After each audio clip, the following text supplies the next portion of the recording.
Hello, my beautiful, brilliant, bold darlings.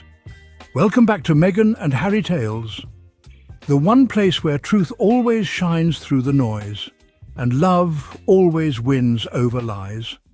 I'm your host, Adrian, and let me say this from the bottom of my heart. Thank you, thank you, thank you to each and every one of you who's been riding with us, holding space for Meghan and Harry, and refusing to be brainwashed by the same tired royal narrative. Whether you're tuning in from Nairobi or New York, Johannesburg or Jamaica, you are family here. You see through the spin, you recognize power when it walks in grace, and you know that when Meghan speaks, it's not provocation, it's liberation.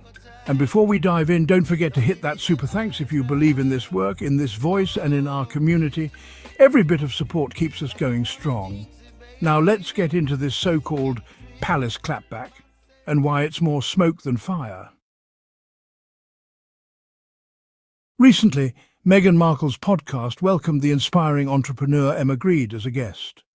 The episode quickly became a standout, not just for its star power, but for the depth and sincerity of the conversation that unfolded between the two women.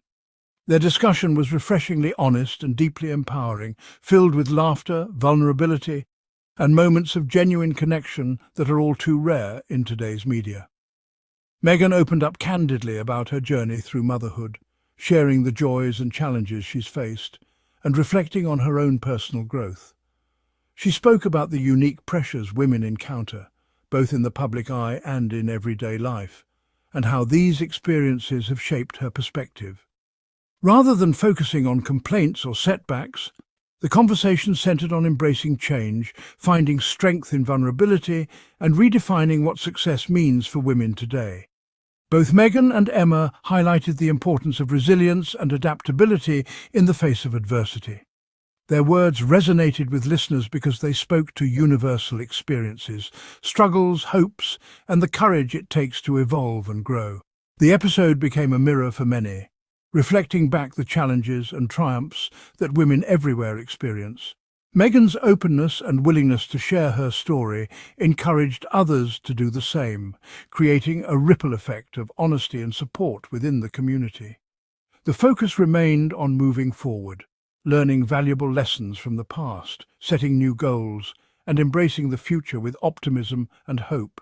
Listeners were reminded that growth is a journey, not a destination. Meghan spoke not as a victim of circumstance, but as a survivor and a leader, using her platform to uplift and empower others. Her message was clear. Everyone has the power to rewrite their own story.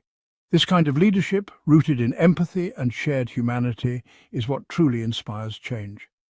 By supporting one another, we can all rise together.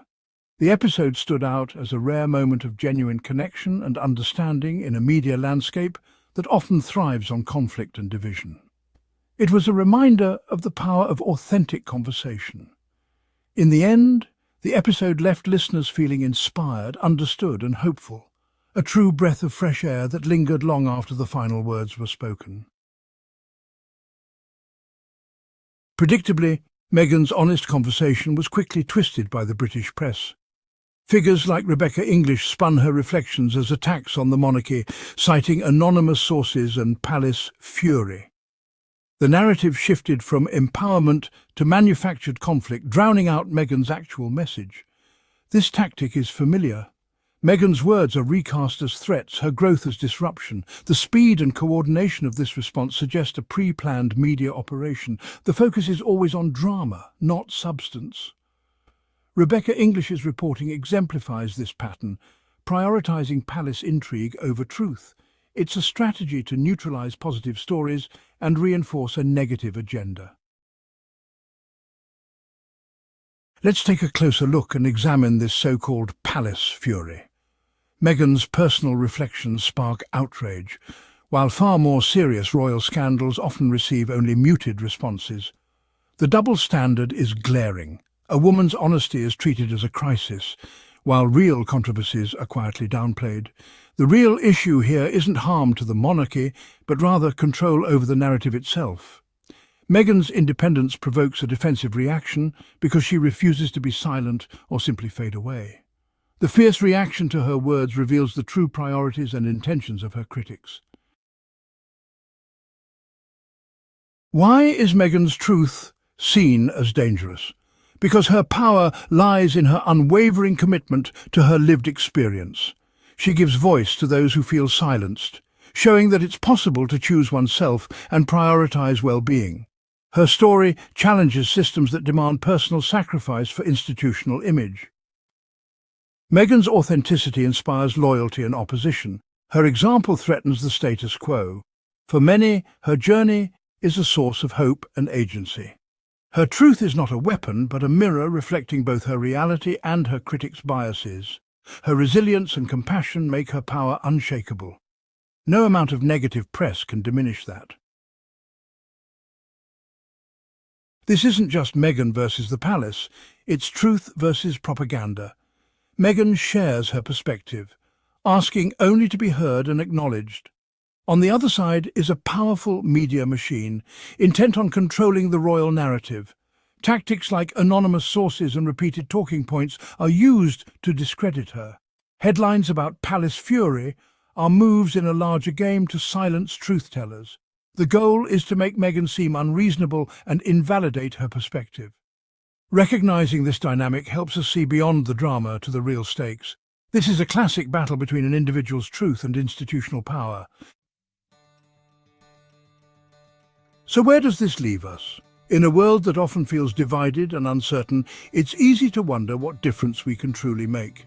But in moments like these, our choices matter more than ever.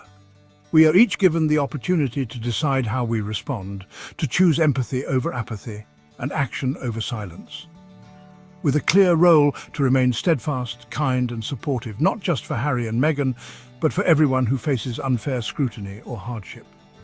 Our compassion can be a lifeline, reminding others that they are not alone.